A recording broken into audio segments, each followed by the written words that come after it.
यो legends back again. देखो यार, Acorn disco X की एडिट्स टॉप टियर है, पर तुम्हारी साइड से वो हाइप मिसिंग है। अगर सपोर्ट लो रहेगा तो मोटिवेशन कहाँ से आएगा? इस बार स्क्रीन तोड़ दो, लाइक और सब्सक्राइब रुकने नहीं चाहिए। Let's dive in. सबको लगता है एडिटिंग आसान है, मैं अपनी हर वीडियो में जान डालती हूँ, पर तुम लोग साइलेंट व्यूअर्स बांध के निकल जाते हो। ऐसे काम नहीं चलेगा, सपोर्ट दिखाओ। अगर ऐसे ही नेक्स्ट लेवल कंटेंट चाहिए, स्टार्ट करते हैं। लेकिन तभी उसकी बेटी अचानक एक महिला की तरफ उंगली दिखाकर बोलती है, पापा देखो, मम्मी वहां हैं। ये सुनते ही मिनजुन के कदम रुक जाते हैं। उसके चेहरे का रंग उड़ जाता है, क्योंकि उसकी पत्नी की मौत 5 साल पहले हो चुकी थी। घबराकर वो उस महिला की तरफ देखता है और अगले ही पल उसकी आंखें खैल जाती हैं, क्योंकि सामने खड़ी महिला कोई और नहीं बल्कि उसकी नई बॉस थी। उधर बॉस भी बच्ची की बात सुनकर पूरी तरह हैरान रह जाती है। आसपास खड़े लोग भी एक दूसरे को देखने लगते हैं। तभी मैनेजर माहौल संभालने की कोशिश करता है, लेकिन अब सबकी नजरें उन्हीं पर टिकी थीं। आखिर एक छोटी बच्ची ने अपनी नई बॉस को मम्मी क्यों कहा? क्या ये सिर्फ एक गलतफहमी है, या फिर इस रहस्य के पीछे कोई ऐसा सच छिपा है जो मिनजुन की पूरी दुनिया बदल सकता है? 5 साल पहले कांग मिनजुन की जिंदगी उस दिन बिखर गई थी जिस दिन उसकी बेटी पैदा हुई। बेटी बच गई, लेकिन उसकी पत्नी नहीं बच सकी। उस दिन के बाद मिनजुन ने सिर्फ अपनी बेटी के लिए जीना शुरू कर दिया। समय बीतता गया, दर्द उसके दिल में कहीं गहराई में दब गया, और 5 साल बाद एक नई शुरुआत के लिए वो अपनी बेटी के साथ कोरिया आ गया। कई महीनों की मेहनत के बाद आखिरकार उसे एक बड़े लग्जरी होटल में मैनेजर की नौकरी मिल गई। आज उसका पहला दिन था। मिनजुन उत्साहित भी था और नर्वस भी, क्योंकि आज उसे होटल की सीईओ और अपनी नई बॉस से पहली बार मिलना था। वो टॉप फ्लोर पर पहुंचा।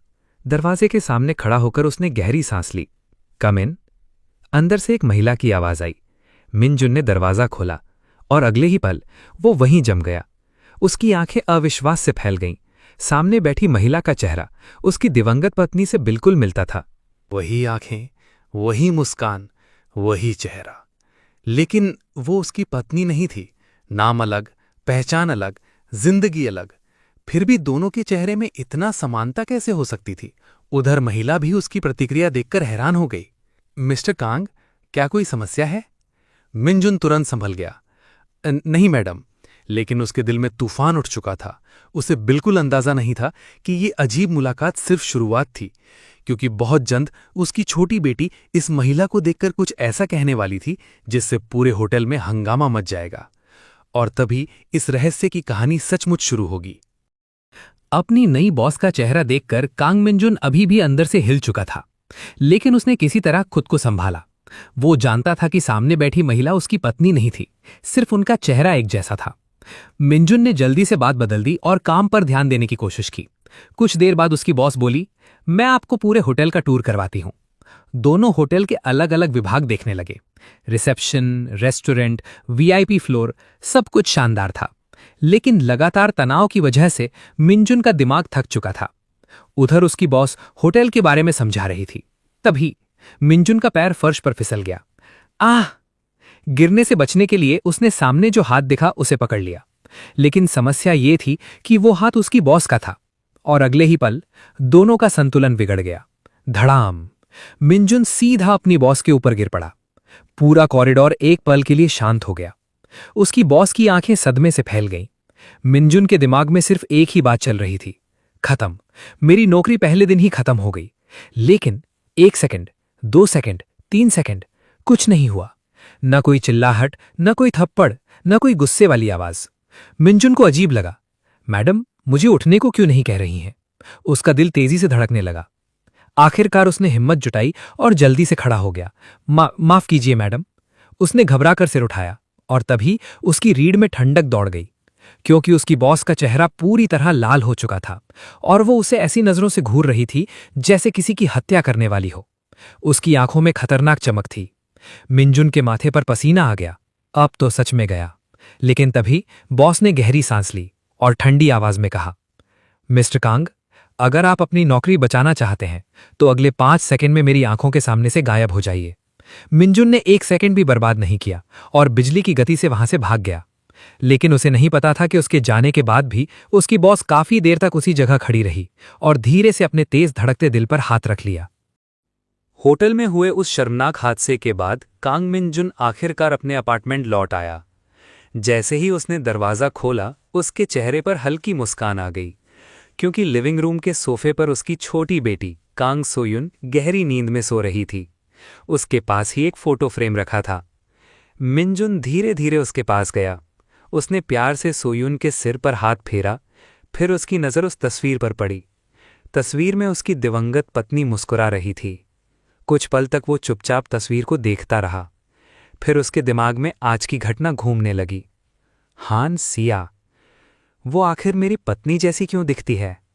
जितना वो सोचता उतना ही उलझता जाता, लेकिन आखिरकार उसने सिर हिलाया। नहीं, ये सिर्फ एक संयोग होगा। ये सोचकर वो किचन में चला गया और रात का खाना बनाने लगा। उधर उसी समय हान सिया अभी भी अपने ऑफिस में बैठी काम कर रही थी। तभी उसका फोन बजा। स्क्रीन पर नाम देखकर उसने हल्की सांस छोड़ी। माँ। उसने कॉल रिसीव की, लेकिन दूसरी तरफ से आते ही शिकायतों की बारिश शुरू हो गई। सिया, आखिर तुम डेट पर क्यों नहीं जाती? क्या तुम चाहती हो कि हमारे परिवार में कभी पोते पोते ही ना हो? हान सिया ने आंखें बंद कर ली। माँ, हमने ये बात कई बार की है, मुझे शादी नहीं करनी। लेकिन उसकी माँ भी हार मानने वाली नहीं थी। बस, मैं तुम्हें 1 महीना देती हूं। अगर 1 महीने के अंदर तुमने शादी के बारे में गंभीरता से नहीं सोचा, तो कंपनी के मामलों में तुम्हारा अधिकार सीमित कर दिया जाएगा। ये कहकर कॉल कट गई। ऑफिस में सन्नाटा छा गया। हान सिया कुर्सी पर पीछे झुक गई। 1 महीना? वो पहली बार सचमुच परेशान दिख रही थी। उसे समझ नहीं आ रहा था कि क्या करे। तभी अचानक उसके दिमाग में एक चेहरा उभरा। कांग मिनजुन। आज होटल में हुआ हादसा, उसका घबराया हुआ चेहरा, और फिर उसका सीधे उसके ऊपर गिर जाना। ये याद आते ही हांसिया का चेहरा हल्का लाल हो गया। ये आदमी भी। वो खुद से बुदबुदाई, लेकिन अगले ही पल उसने अपना सिर झटक दिया। मैं उसके बारे में क्यों सोच रही हूं? फिर भी जितना वो उसे भूलने की कोशिश करती, उतनी ही बार कांग मिनजुन का चेहरा उसके दिमाग में वापस आ जाता। अगले दिन छुट्टी का दिन था। कैंग मिनजून ने फैसला किया कि वो पूरा दिन अपनी बेटी कैंग सोयुन के साथ बिताएगा। दोनों शहर के सबसे बड़े शॉपिंग मॉल में पहुंचे। सोयुन पूरे समय उत्साह से इधर उधर भाग रही थी। मिनजुन भी उसे देखकर मुस्कुरा रहा था। आज उसने अपनी बेटी के लिए कई सुंदर ड्रेसेस खरीदी, कभी गुलाबी ड्रेस, कभी सफेद ड्रेस, कभी प्यारे रिबन। सोयुन की खुशी देखकर उसे लग रहा था कि सारी मेहनत सफल हो गई। उधर उसी समय मॉल के दूसरे हिस्से में हान सिया अपनी महिला सचिव के साथ मौजूद थी। वो अपने नए फैशन ब्रांड की बिक्री रिपोर्ट और स्टोर की स्थिति देखने आई थी। इस महीने की बिक्री उम्मीद से बेहतर है मैडम, सचिव ने रिपोर्ट देते हुए कहा। हान सिया ने हल्का सिर हिलाया, लेकिन उसके चेहरे पर हमेशा की तरह ठंडा और पेशेवर भाव था। कुछ देर बाद मिनजुन ने अपनी बेटी की तरफ देखा। सोयुन, भूख लगी है? हाँ डैडी, तो चलो फूड कोर्ट चलते हैं। दोनों फूड एरिया की तरफ बढ़ने लगे, लेकिन तभी सोयुन अचानक रुक गई। उसकी बड़ी बड़ी आंखें किसी तरफ टिक गईं। अगले ही पल वो उत्साहित होकर चिल्लाई, डैडी, मम्मी, मम्मी वहां है। मिनजुन का दिल एक पल के लिए रुक गया। क्या कहा तुमने? सोयुन तेजी से उंगली दिखाने लगी। वो देखो, मम्मी वहां है। मिनजुन ने धीरे धीरे उस दिशा में देखा और उसका चेहरा जम गया, क्योंकि वहां हान सिया खड़ी थी। उधर हान सिया भी ये आवाज सुन चुकी थी। वो मुड़ी और फिर उसकी आंखें फैल गईं। उसके बगल में खड़ी सचिव भी स्तब्ध रह गई, क्योंकि उसके सामने खड़ी छोटी बच्ची अजीब तरह से हान सिया से मिलती जुलती लग रही थी। वही लाल बाल, वही आंखों का आकार, वही चेहरे की कुछ समानताएं। सचिव बार बार हान सिया और सोयुन को देखने लगी। ये उधर सोयुन बिना डरे हान सिया की तरफ इशारा कर रही थी। डैडी, मैंने कहा था ना, मम्मी यहां है। पूरा माहौल अचानक असहज हो गया। हान सिया की नजर धीरे धीरे मिनजुन पर गई। उसकी आवाज पहले से कहीं ज्यादा ठंडी हो गई। मिस्टर कांग, ये बच्ची मुझे मम्मी क्यों कह रही है? और उसने सोयुन की तरफ देखा। ये आपको डैडी क्यों बुला रही है? मिनजुन के माथे पर पसीना आ गया। उसके दिमाग में सिर्फ एक ही बात घूम रही थी, हे भगवान, आज ही के दिन ये यहां क्यों आनी थी? और तभी सोयुन अचानक हान सिया की तरफ दौड़ पड़ी, जिससे हान सिया की आंखें पूरी तरह फैल गईं। Mummy, mummy! सोयून अचानक हांसिया की तरफ दौड़ पड़ी। सोयून रुको! मिंजुन घबराकर उसके पीछे भागा, लेकिन देर हो चुकी थी। छोटी बच्ची सीधे हांसिया के सामने पहुंच गई। पूरा माहौल अजीब हो गया। हांसिया पहली बार पूरी तरह असमंजस में थी। वो करोड़ों डॉलर की डील संभाल सकती थी, सैकड़ों कर्मचारियों को आदेश दे सकती थी, लेकिन एक छोटी बच्ची को कैसे संभालना है ये उसे बिल्कुल नहीं पता था। सोयून ने उसकी तरफ देखकर मासूम मुस्कान दी। मम्मी! हांसिया की आंखें फैल गईं। मैं तुम्हारी मम्मी नहीं हूं। लेकिन सोयून ने सिर हिला दिया। नहीं, आप बिल्कुल मम्मी जैसी दिखती हो। पास खड़ी महिला सचिव अपना हंसी रोकने की पूरी कोशिश कर रही थी। उधर मिंजुन का चेहरा शर्म से लाल हो चुका था। माफ कीजिए मैडम, बच्ची अभी छोटी है, उसे गलतफहमी हो गई है। लेकिन तभी सोयून ने एक ऐसा सवाल पूछ दिया जिसने सबको चुप करा दिया। अगर आप मेरी मम्मी नहीं हो तो आप मेरी तरह क्यों दिखती हो? कुछ सेकंड तक कोई कुछ नहीं बोला, क्योंकि सच कहें तो ये सवाल सबके मन में था। सचिव भी बार बार दोनों के चेहरे देख रही थी। जितना वो देखती उतनी ही ज्यादा हैरान होती जा रही थी। तभी हांसिया ने धीरे से घुटनों पर बैठकर सोयून की आंखों में देखा। तुम्हारा नाम क्या है? कांग सोयून। और उम्र? 5 साल। हांसिया के चेहरे पर हल्की मुस्कान आ गई। ये देखकर सचिव लगभग बेहोश होने वाली थी, क्योंकि होटल में किसी ने कभी हांसिया को बच्चों के साथ इतना नर्म व्यवहार करते नहीं देखा था। उधर मिंजुन भी हैरान था। लेकिन तभी हांसिया अचानक खड़ी हो गई। उसका चेहरा फिर से अपने सामान्य ठंडे रूप में लौट आया। मिस्टर कांग, कल सुबह 9 बजे मेरे ऑफिस में मिलिए, मुझे आपसे कुछ बात करनी है। जी मैडम, मिंजुन ने तुरंत जवाब दिया, लेकिन उसके दिल में बेचैनी बढ़ गई। क्या मुझे नौकरी से निकालने वाली हैं? उधर हांसिया भी जाते जाते एक बार फिर मुड़ी।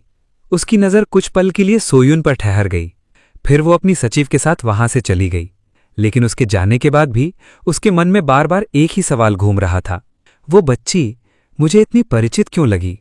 हांसिया के जाने के बाद मॉल में कुछ पल के लिए सन्नाटा छा गया, लेकिन अगले ही सेकंड कांग सोयून की आंखों में आंसू भर आए। मम्मी, मम्मी चली गई। और फिर वो जोर जोर से रोने लगी। मिंजुन घबरा गया। सोयून, शांत हो जाओ। लेकिन सोयून उसकी बात सुन ही नहीं रही थी। वो उस दिशा में भागने लगी जहां हांसिया गई थी। मुझे मम्मी के पास जाना है, मम्मी! मिंजुन ने जल्दी से उसे पकड़ लिया। सोयून, वो तुम्हारी मम्मी नहीं है। लेकिन छोटी बच्ची बार बार सिर हिलाने लगी। नहीं, वो मम्मी है, मैं मम्मी के पास जाऊंगी। मिंजुन समझ गया कि अब समझाने से कुछ नहीं होगा।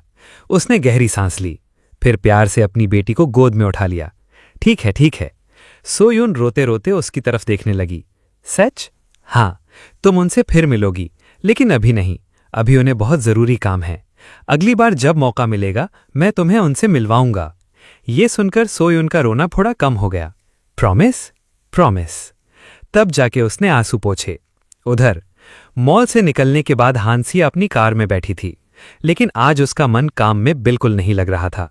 उसके दिमाग में बार बार एक ही बात घूम रही थी, कांग मिनजुन, तो वो शादीशुदा था। पता नहीं क्यों ये सोचकर उसके दिल में हल्की चुभन हुई। लेकिन अगले ही पल उसने खुद को डांटा, रुको, मुझे बुरा क्यों लग रहा है? उसकी निजी जिंदगी से मेरा क्या लेना देना? वो खिड़की के बाहर देखने लगी, लेकिन फिर एक और सवाल उसके दिमाग में आया, और वो बच्ची, वो बिल्कुल मुझे देखकर मम्मी क्यों कह रही थी? जितना वो सोचती उतनी ही उलझती जाती। आखिरकार उसने फैसला किया, कल ऑफिस में मैं मिस्टर कांग से इस बारे में पूछूंगी। लेकिन जैसे ही उसने ये सोचा, उसके दिमाग में फिर से मिनजुन का चेहरा आ गया। पहले दिन की मुलाकात, उसका घबराया हुआ चेहरा, और फिर मॉल में अपनी बेटी को संभालने की उसकी कोशिश। हांसिया ने तुरंत सिर झटका, मुझे क्या हो गया है? लेकिन चाहे वो जितनी कोशिश करती, कांग मिनजुन का चेहरा उसके दिमाग से निकल ही नहीं रहा था। और उसे बिल्कुल अंदाजा नहीं था कि अगले दिन ऑफिस में होने वाली बातचीत उनके बीच की दूरी और भी कम कर देगी। To be continued.